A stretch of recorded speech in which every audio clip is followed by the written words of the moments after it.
ജോലി തേടി പുതിയ ജീവിതം തേടി നാടുവിട്ട മലയാളികൾ പലരും തങ്ങളുടേത് മാത്രമല്ലാത്ത കാരണങ്ങളാൽ അല്ലെങ്കിൽ സാഹചര്യങ്ങളുടെ സമ്മർദ്ദത്താൽ അന്യനാട്ടിൽ കേസിലകപ്പെടുന്നത് ഇപ്പോൾ സ്ഥിരമായി കാണുന്നതാണ്. അവരിലൊരാളാണ് വധശിക്ഷയ്ക്ക് വിധിക്കപ്പെട്ട റഹീം. അറിയാതെ പറ്റിപ്പോയ ഒരു കയ്യബദ്ധത്തിന്റെ പേരിലാണ് റഹീമിന് ജയിൽ ശിക്ഷ ലഭിച്ചത്. റിയാദിലെ അൻമൻസൂറയിൽ സൗദി പൗരന്റെ മകൻ അൻസ ഫൈസ് അൽസഖരി എന്ന ബാലൻ കൊല്ലപ്പെട്ട കേസിലാണ് അബ്ദുറഹിമാൻ ശിക്ഷിക്കപ്പെടുന്നത്.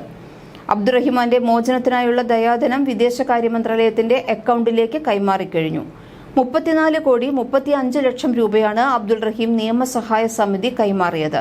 പണം കൈമാറാനുള്ള നടപടികൾ പൂർത്തിയാക്കണമെന്ന സത്യവാങ്മൂലവും റഹീമിന്റെ കുടുംബം ഇന്ന് രാവിലെ എംബസിയിൽ എത്തിച്ചിട്ടുണ്ട്.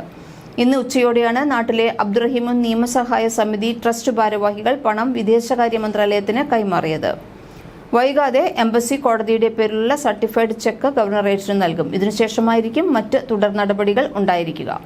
പണം കൈമാറിയതോടെ 18 വർഷമായ സൗദി ജയിലിൽ കഴിയുന്ന കോടമ്പുഴ സ്വദേശി അബ്ദുൾ റഹീമിന്റെ മോചനത്തിനായുള്ള നടപടികൾ അവസാന ഘട്ടത്തിലേക്ക് കടന്നു.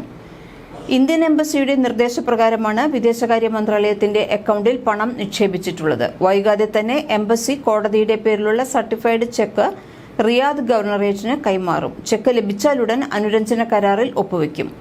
കൊല്ലപ്പെട്ട സൗദി പൗരന്റെ അനന്തരാവകാശികളോ കോടതി സാക്ഷ്യപ്പെടുത്തിയ പവർ ഓഫ് അറ്റോർണിയുള്ള അഭിഭാഷകനോ ഗവർണർക്ക് മുന്നിൽ ഹാജരാകും. റഹീമിന്റെ വക്കീലും ഗവർണറേറ്റിലെത്തി കരാറിൽ ഒപ്പുവെക്കും.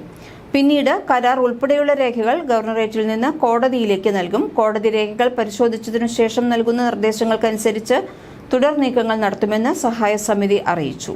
ഈ നടപടിക്രമങ്ങൾ വേഗത്തിലാക്കാനുള്ള ശ്രമത്തിലാണ് നിയമസഹായ സമിതി. 18 വർഷമായി വധശിക്ഷയ്ക്ക് വിധിക്കപ്പെട്ട് അബ്ദുൾ റഹീം സൗദി അറേബ്യയിലെ ജയിലിലാണ്. സൗദി പൗരന്റെ വീട്ടിലായിരുന്നു അബ്ദുറഹിമാന് ജോലി.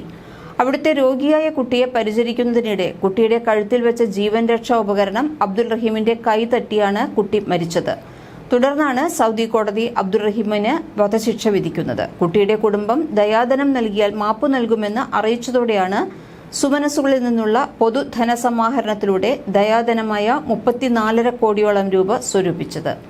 ഈ പണമാണ് ഇപ്പോൾ വിദേശകാര്യ മന്ത്രാലയത്തിന് കൈമാറിയിട്ടുള്ളത്.